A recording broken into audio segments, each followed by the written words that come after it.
que je voudrais rappeler, je dois en profiter parce qu'on s'attendait à ce que je fasse, je ne sais pas comment on dit, profil bas ou teshuva, c'est que je n'ai aucune admiration pour les Klarsfeld et que je suis très inquiet que ça devienne des modèles de morale pour pour l'Europe, hein, d'une façon générale, et pour notre monde. Et ça bat en brèche, en fait, toutes nos valeurs, on va dire, helléno-chrétiennes, hein, c'est-à-dire la notion de la justice et du droit romain et la charité chrétienne. Hein. Je rappelle que ce monsieur Klarsfeld s'est réjoui d'avoir pu arracher un œil et plusieurs doigts à un vieillard ancien cadre du régime national-socialiste allemand réfugié en Syrie. C'était une initiative, je ne peux pas dire comment, mais en tout cas, bon, c'était une revue d'herboristerie. Il s'intéressait beaucoup à l'herboristerie. Et d'Autriche est partie une revue cylindrique, comme toutes les revues, cylindriques, et quand il l'a ouvert, il a perdu les doigts d'une main. Donc il savait que les victimes ne l'avaient pas oublié. Tout ça d'ailleurs est contre le droit international. Se réjouir d'avoir mutilé quelqu'un en lui envoyant un colis piégé, c'est quand même très loin de la morale que je respecte. Quant à Madame Klarsfeld, elle incarne quoi? L'hystérie féminine, la brutalité allemande, au service de la vengeance tribale juive. Je suis allemande, je suis fière d'être allemande, je suis une bonne allemande et une bonne patriote. Et je crois que justement, ce que j'ai avec mes actions, j'essaie de montrer aux Allemands les devoirs qu'ils ont à remplir. Car ça n'a pas d'importance si ces Allemands font partie de l'Allemagne de l'Ouest, de l'Allemagne de l'Est. Ça n'a pas d'importance non plus s'ils font partie d'un parti plus de droite ou de gauche ou du centre. C'est-à-dire ces devoirs sont propres à tous les Allemands.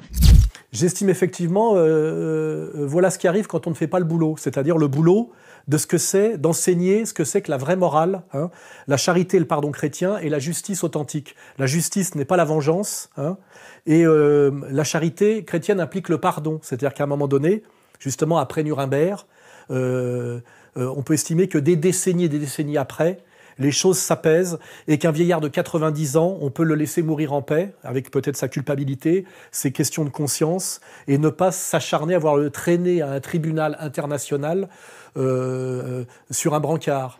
Les mots réels ou supposés de John Demjanjuk, 89 ans, imprimeront leur rythme au procès. Il ne pourra être entendu que pendant 2 fois 90 minutes par jour. L'un de ses avocats compte encore contester son aptitude physique à supporter les audiences jusqu'en juin. Je voudrais que la Cour le reconnaisse coupable et que le monde sache ce qui s'est passé à Sobibor. Je pense que tout ça est de très mauvais augure et je n'aimerais pas, moi, que mes enfants prennent les époux Klarsfeld pour modèle. Hein. Et d'ailleurs, les époux Klarsfeld, ça a donné quoi? Leur rejeton, qui est en toute la synthèse des deux, mélange d'hystérie, de brutalité et de vengeance. Quels sont vos faits, vous? On vous attend au jour le jour pour défendre la liberté de la presse. Tout ça, c'est pour vos faits. Quels sont vos risques personnels que vous avez pris? Attendez, moi je n'étale pas ici mes risques personnels. Évidemment, il n'y en a pas. Alors, il n'y en a pas. Venant de vous, faites-moi rigoler. Ce que je veux... Ça me titille, hein. Qui, je le rappelle, est à la fois membre du Conseil d'État et soldat de l'armée israélienne à un poste de garde-frontière, c'est-à-dire là où on passe ses journées à humilier au checkpoint des vieillards et des femmes palestiniennes. I'll be back early in the morning. Ça fait. Be back in the morning. Be back. Food for my wife, Christmas tomorrow, and one gift, do it for my family. مكتوب ساكن في كاليل.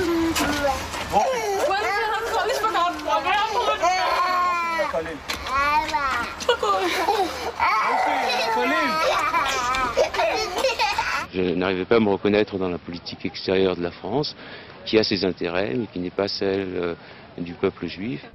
Et d'ailleurs, mon inquiétude va bien plus loin que ça, c'est que je me dis que si jamais les époux Klarsfeld deviennent le modèle, je redoute le jour où émergeront de l'histoire fatalement les Klarsfeld palestiniens, hein, c'est-à-dire un couple d'un descendant d'une victime des assassinats ciblés des Israéliens sur un cadre du Hamas et d'une Israélienne de gauche hystériquement antisioniste après plusieurs générations, et que ce couple de Klarsfeld, on va dire israéliens, se mettront à traquer le petit Klarsfeld Junior le traîneront à un tribunal international à 90 ans pour avoir été garde frontière dans l'armée israélienne dans les années 90. Si je croyais qu'Israël était un pays d'occupation, j'aurais pas fait l'armée ici, franchement. J'aurais pas fait l'armée. Moi, je pense que la racine du conflit, c'est parce que les dirigeants palestiniens ne veulent toujours pas reconnaître l'existence de l'État d'Israël comme un État à caractère juif. Donc je pense que tout ça est non seulement très mauvais pour la morale et la justice authentique, mais même très mauvais pour la jeune génération juive, celle de demain et d'après-demain. Parce que forcément, avec toutes les exactions qu'ont commis les Israéliens, enfin le régime israélien et Tsahal depuis des années.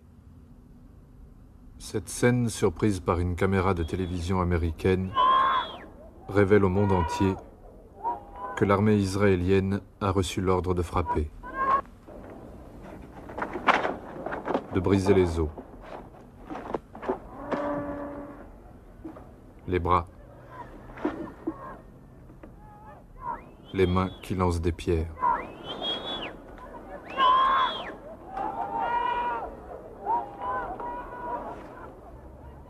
Un jour, forcément, des Klarsfeld palestiniens, israéliens, se lèveront pour demander des comptes, non seulement aux descendants d'Israéliens, avec cette idée de plus en plus officielle de la transmission de la faute, qui est du tribalisme, se lèveront pour persécuter effectivement des gens qui, comme moi, n'y sont pour rien.